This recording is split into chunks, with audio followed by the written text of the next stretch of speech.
మాట్లాడుతుంది. అది ఒక అలారం.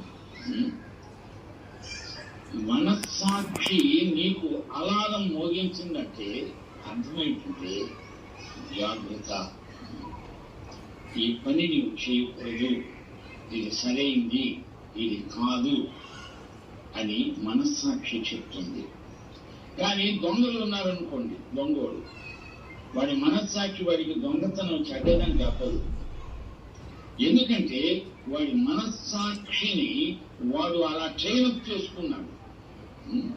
కానీ ఇక్కడ అపొస్తలుడైన పౌలు మాట్లాడుతూ అంటున్నాడు, 2 కొరింథీ పత్రిక 4వ అధ్యాయం 1 నుండి చూడండి.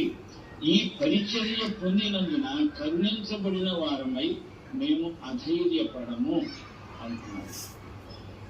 నాకేమీ అధైర్యం కలగదు, ఆయన కృప